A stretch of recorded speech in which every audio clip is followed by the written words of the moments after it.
Hey, what's up, Aquamigos? How are you guys doing today? Thank you guys so much for joining me. For anyone that's new here, my name's Tobias and welcome to my YouTube channel. So I actually got a comment in my last video from Karud City, and Karud City wants to know how I do a water change in the pool pond. So I'm gonna go ahead and make a video on that today. And before I get started, I have another massive shout out, huge shout out for Blade Rodriguez, because check this out. Blade donated all these plants to me. Let me show you them really quick. So this is like my mini pond right here, and on the left side, those are all water lettuce, and on the right side, those are all water hyacinth.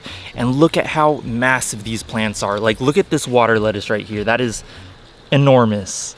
Really nice plants, so thank you again, Blade. And he actually said he has some more for me, so later on today I'm actually gonna go and pick up some more, so that is awesome. They are in quarantine right now. As you guys know, I'm a strong advocate for quarantining plants, fish, everything, because it's way easier to prevent a problem than it is to fix a problem. And while I'm on the topic of shout outs, I also have a shout out for Zach G, and another shout out for my zoo. Thank you guys so much for being Aquamigos. I really appreciate the support. You guys are awesome. If any of you guys watching this would like a shout out in next Friday's video, all you have to do is go down to the comments below and comment, "I am an Aquamigo," and I'll shout you out in next Friday's video. Fridays are the days that I typically post fish, pond videos, aquarium videos, stuff like that. I call it Fish Fridays. It's an easy way to remember. And just really quick before we get on with the topic of today's video, I actually went in here, and I think this was a recommendation by Vertigo117. I took the sponge out of my pump because the sponge was the thing that would like always get clogged, and then that would restrict the flow to my filter. So I took the sponge out earlier today, and so far so good. As you guys can see, we have a nice, healthy, strong flow. So yeah, I'll just see how that works. Maybe that is the solution to my whole problem with the pump getting clogged. So hopefully that fixed that issue. And now let's go ahead and talk about doing a water change on the pool pond. Alright guys, so pretty much the purpose of a water change is to remove nitrates from your water. So what you pretty much want to do is you want to get a test kit. It doesn't have to be the same one that I have, but I'm using the API, whoops, I just dropped something.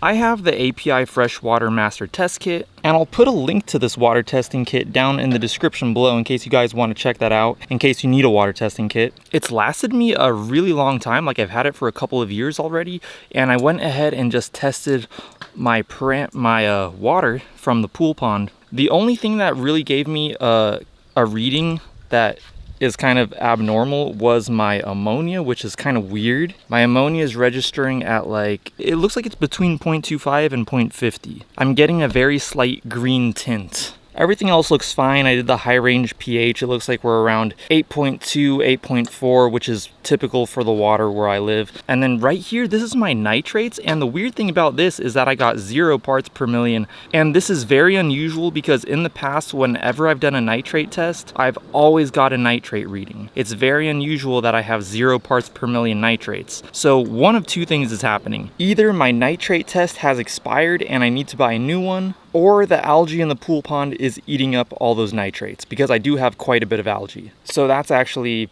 pretty possible as well. But typically, you know, if my parameters are looking like this, I won't even do a water change. I actually rarely do water changes in the pool pond. And during the summer, you know, I typically just top it off because the water does evaporate pretty quickly in the summer. But typically, guys, you know, your ammonia should be looking good, your nitrites should be looking good, your pH should be looking good. The only thing that you should really be getting a reading on is your nitrates. If your nitrates are looking to be like in the 40 and above range, that's probably a good time to do a water change. So just to show you guys an example of how I do a water change, I'm going to show you guys real quick. And you know, there are different ways you can do this. There's no like one right way, one wrong way how to do this. I mean, basically the whole point of it is to just remove some of the water. But typically the way that I do it is, I don't know if you guys have seen my DIY pond vacuum video.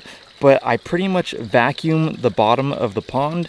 And while I'm vacuuming, of course, it's also removing water. So it's kind of like two birds with one stone. And that's how I do a water change. But I mean, you could do it however you want. Like if you wanted to, you could just have, I could just have this hose running out, you know, disconnect the hose from over there and just have it run out right here, you know, just to get some water out. That would also work. It doesn't really matter how you take out the water. But what I'm gonna do right now is I'm gonna go ahead and set up my DIY vacuum and I'll show you guys how I do it.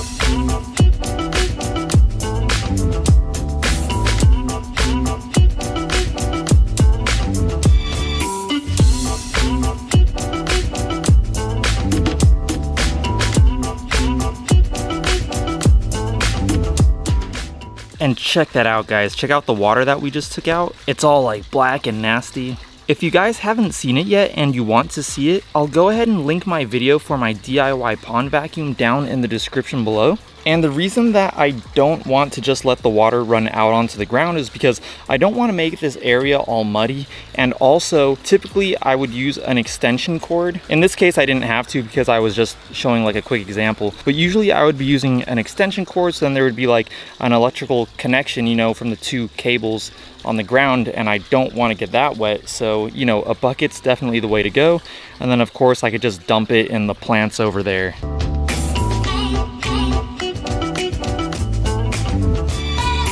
Now for adding water to the pond, usually I would use this thing over here, my mini pond, but since I'm using it right now to quarantine these plants, what I'm using instead to add water is a trash can. So let me show you guys. I'll use this one over here. So this is the trash can I'm using. I think it's the same exact one that I'm using for my filter over there. So this is the trash can I'm using. It holds about 32 gallons of water. I'll show you guys how I do that right now, but the way you do it is just, you know, fill this thing up with water just from a garden hose or something, and then you know that it's 32 gallons. I think it says, oh yeah, see right here it says 32 gallons. Just check on the container that you're using. Just try to see somewhere if it says how big it is. So now I know that I need to treat the water in here for 32 gallons. So let me show you guys how I do that. So I'm gonna go ahead and put the hose in here, and while it's filling up, I'll show you guys the water conditioner that I use.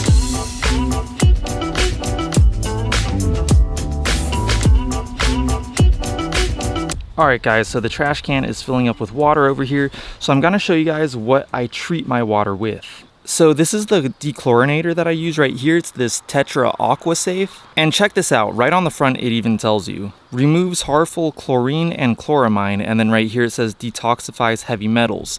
What this does not do is it does not detoxify ammonia. In the tap water where I live, and I suggest, you know, testing the tap water where you live, we do get kind of high ammonia. It's around 1 parts per million. So I do need to detoxify that ammonia when I'm adding it.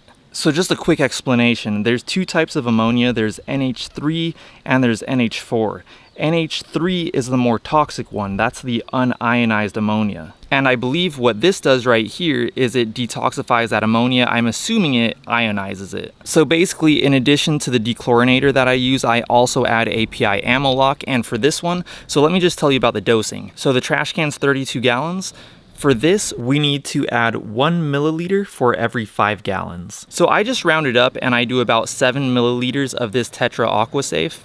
It's very concentrated, that's why you only need a small amount. And I actually poured this stuff in here, so this actually isn't API Goldfish Protect. Inside this bottle right here, it's the Tetra Aqua Safe. It's just easier to dose that way. And then over here, the API Ammo Lock, we're doing 5 milliliters per 10 US gallons. So I typically would do around 16, 17 milliliters for that trash can.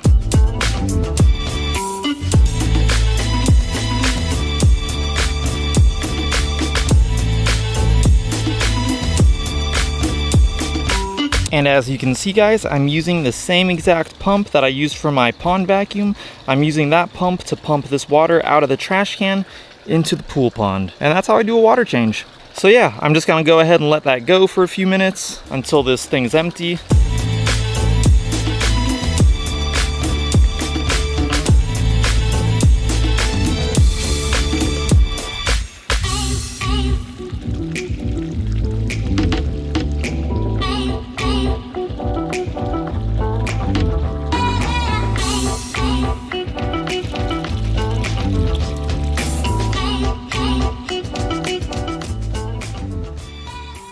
So yeah guys, there we go. That's how I do a water change. I'm adding water still. I add water this way pretty often during the summer because like I was saying earlier, the water evaporates pretty quickly from there. But anyways guys, if you did like this video or if this video helped you out, I would really appreciate it if you went down there and gave this video a like. That would help me out so much. If you would like to see more videos by me in the future, make sure to go down there and hit that subscribe button, hit that bell notifications button. I post new fish videos every Friday. I call it Fish Fridays. A little easy way to remember it right there. I encourage you guys to follow me on Instagram. My handle is @YT_Tobias, and I will talk to you guys in my next video. Peace.